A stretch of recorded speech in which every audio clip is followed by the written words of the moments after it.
Gather around, because I have some stories that will make you question what's real. When I was in high school, my parents trusted me to stay home alone whenever they went out for the evening. Most night, yes, it was fine. But one Friday night, I was sitting on the couch, lights dim, watching TV, when I heard our front door unlock. My parents never carried keys. They used the garage entrance. So the sound of the front lock clicking open froze me. I muted the TV. The door creaked, then shut, followed by soft foot steps on the hardwood. I whispered, "Mom." No answer. The foot steps stopped halfway down the hall. I stood slowly, heart pounding, and peered around the corner. The hall was empty. But the deadbolt was unlocked, hanging slightly open like someone had just slipped in. I crept to my room, grabbed my phone, and called my dad. He picked up, but the moment he said hello, I heard his voice echoing faintly inside the house, like someone was mocking him from down the hall. I panicked and whispered into the phone, "Are you home?" He said, "No, we're still out."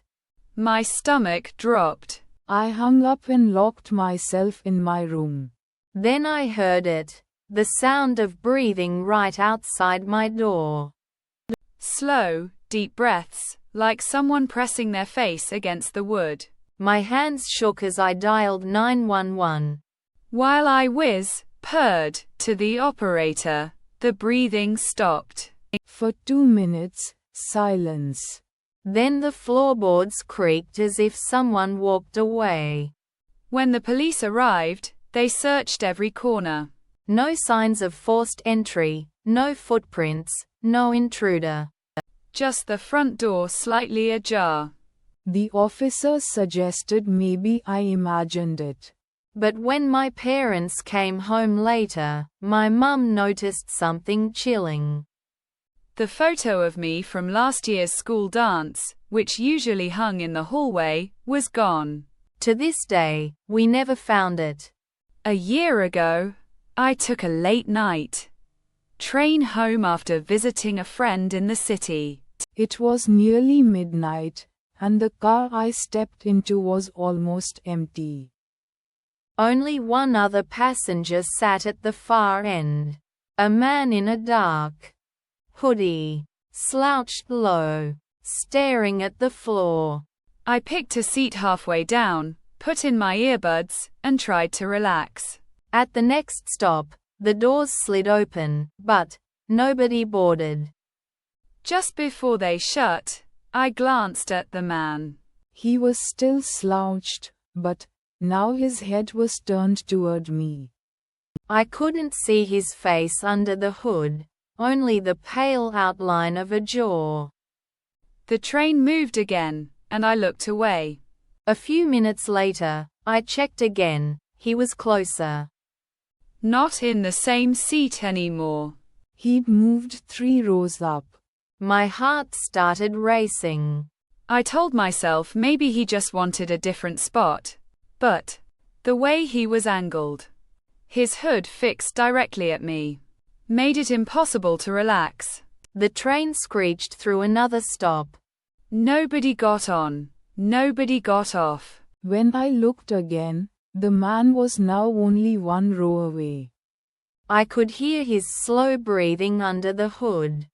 I stood up fast and moved toward the connecting door to the next car, but it wouldn't budge. Locked. I turned back. The man was standing now, still hooded, head tilted like he was studying me. "Can I help you?" I stammered, trying to sound braver than I felt. He didn't answer. He just lifted one hand, pale and thin, and pointed at the seat I had been sitting in. Then he sat down exactly where I had been. I rushed past him, forcing the emergency handle on the connecting door until it cracked open. Slipping into the next car. There were more people there, and I felt safer instantly. I sat near an older couple and tried to calm down. But when the train pulled into my station, I hesitated to get off. I didn't want him following me. Finally I stood, glanced back, and froze. The man was gone. Not in that car, not anywhere. I exited quickly, heart hammering, scanning the platform. But when I got home, I saw something strange through my bedroom window as I drew the curtains. My desk chair had been turned to face the window. I never leave it like that. These stories are based on real experiences. Sleep well tonight.